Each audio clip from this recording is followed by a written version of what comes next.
Fala meus amigos, beleza? Vitor Macedo falando, como é que vocês estão aí? Tudo certinho? Pessoal, hoje eu quero falar com vocês a respeito da expansão ultramarina. Todos sabem aí que eu tô dando um bizu para quem vai fazer a prova da Polícia Militar do Estado do Rio de Janeiro. O edital ainda não saiu, mas a gente vai esmiuçando aqui o edital de 2014 para a gente ter uma base do que vai ser esse edital de 2022. Por exemplo, eu creio que vai sair em 2022 porque o efetivo está muito defasado. Eu estava conversando com um amigo hoje, a gente está muito apertado em termos de efetivo, mas eu creio que sai em 2022. E você que quer passar já pode começar a se preparar. Vamos abordar hoje os assuntos que vão cair relativos à matéria de história. O que a polícia quer saber de você nesse conteúdo de história? Então, a gente está com o edital aqui de 2014, conteúdo programático de história. Número 1, expansão marítima, ou expansão ultramarina, ou as grandes navegações. Se trata daquele período de descobrimento da América, quais foram os aspectos políticos, econômicos, religiosos da época, por que isso se deu logo naquele período. Então a gente vai tratar desse assunto, séculos XV e XVI. Expansão marítima comercial é uma coisa assim, muito gostosa de estudar, fácil entendimento. A gente vai saber lá como é que se deu o avanço da tecnologia na época, sobre alguns instrumentos lá que foram sextante, quadrante, astrolabe, a bússola. E o homem começou a usar esses instrumentos aí para poder avançar, fazer grandes navegações de grandes períodos. Então, fica atento daí, economicamente, o que motivou, como é que estava a questão política na época. E todos sabem que um período um pouquinho antes, teve a reforma protestante. Então a Igreja Católica deu como resposta da reforma protestante a contra-reforma. E isso também ajudou, foi um dos principais motivos para o início das grandes navegações. Sempre aí na vanguarda aí, Portugal e Espanha. Então pessoal, fica atento, esse é o primeiro ponto. A expansão marítima ou expansão ultramarina. Segundo ponto, o sistema colonial português na América. Como que era, o que aconteceu quando os portugueses vieram aqui? Como que se deu o povoamento da América portuguesa? Como que foi esse sistema? Todos lembram aí, já devem ter estudado. Se você tem um segundo grau, com certeza você sabe isso. Você deve lembrar aí das capitanias hereditárias. Gente, pessoal, essa matéria é muito fácil. E é gostosa também de estudar. Estrutura socioeconômica, a escravidão. Como que se deu a escravidão aqui no Brasil? Primeiramente os índios, depois os escravos vindos da África. Então tudo isso aí a gente vai abordar para poder entender como é que foi o sistema colonial português na América. As formas de atuação do Estado português na colônia, a ação da igreja. Dentro desse contexto aí a gente vai falar sobre os jesuítas. Se você já está no segundo grau, pelo menos está no nono ano ou no primeiro ano do ensino médio, você já deve ter estudado isso aí. As formas de... vamos lá. As invasões estrangeiras, isso tudo está no segundo ponto. Primeiro, a expansão ultramarina. Segundo ponto, vai tratar também das invasões estrangeiras. Teve invasão francesa aqui? Teve invasão holandesa? Então, você tem que saber isso. E quais foram as partes do Brasil que isso aconteceu? Expansão territorial, porque todos lembram aí do Tratado de Tordesilhas. Eu creio que todos devem ter estudado isso daí, que do Tratado de Tordesilhas. Em direção ao mar, tudo era território de Portugal. Para dentro do continente era tudo Espanha.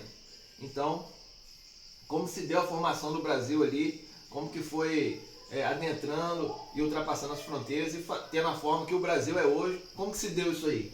Então a gente precisa saber isso daí. As reformas pombalinas. Dentro disso daí tem gente que reforma pombalina, será que está falando grego? Será que ele está falando da mesma prova? É isso aí mesmo. A gente vai estudar sobre o que é despotismo esclarecido. Já ouviu falar disso? Se você nunca ouviu falar, entra lá no Google para você saber. Formação das fronteiras, as reformas pombalinas, como eu acabei de falar. Marquês de Pombal era um déspota esclarecido, você tem que estudar isso daí. As rebeliões coloniais, os movimentos e tentativas emancipacionistas, emancipação do Brasil, deixar de ser uma colônia para ser um país independente. Todos sabem que isso daí a gente tem a Inconfidência Mineira, e tenho certeza que vocês já estudaram isso aí já. Estou falando assim porque eu sei que vocês são fera.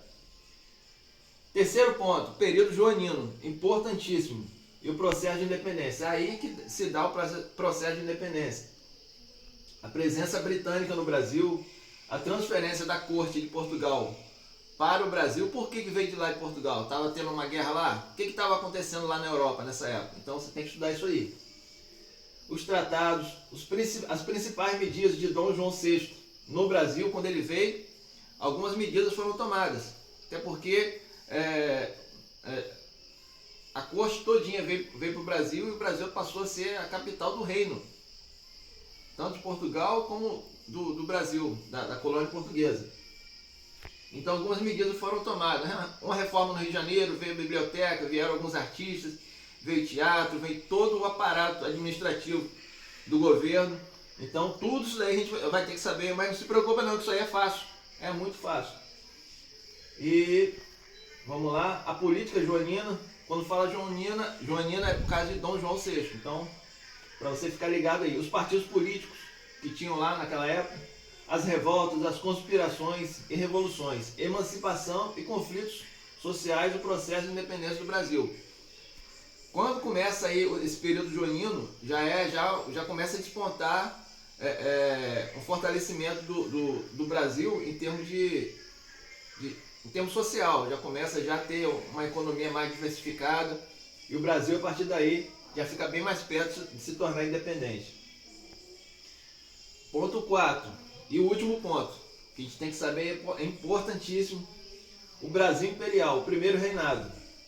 O primeiro reinado foi com quem? Quem proclamou a independência? Não vou nem falar quem foi, você tem que saber isso aí. Se você quiser prestar concurso para a Polícia Militar, você tem que saber. O período regencial, quem era o príncipe regente lá de 14 anos, lá que passou a ser imperador do Brasil? Você sabe? Se você não sabe, procura saber. E o segundo reinado, aspectos políticos, administrativos, militares, culturais, econômicos, sociais e territoriais. A política externa do Brasil naquela época, sendo o Brasil já independente, mas um Brasil imperial, não era república, a gente tem que deixar claro isso. Uma coisa é monarquia, outra coisa é república. São três formas de governo que a gente tem que saber. Uma é monarquia, outra república e a outra é parlamentarismo. Se liga nisso, hein?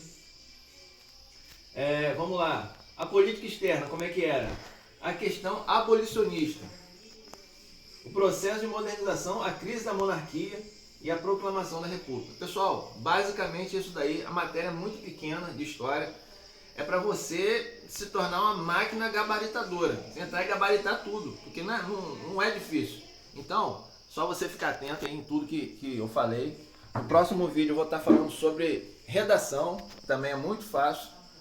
E em breve a gente vai estar lançando mais vídeos aí. Mas já começa a estudar história, porque é uma matéria fácil, de fácil acesso, um conteúdo muito gostoso de estudar. E qualquer coisa você faz um contato, manda mensagem aí. Se você gostou desse vídeo, te ajudei em alguma coisa, você que quer ser policial esse ano 2022, se eu te ajudei de alguma forma, curte aí. Nunca te pedi nada, só estou te pedindo para você dar uma curtida. Curte aí, faz um comentário, me ajuda aí para poder esse canal crescer e eu ter esse incentivo de colocar mais conteúdo, cada vez um conteúdo melhor. Tá bom, pessoal? Tamo junto aí, valeu!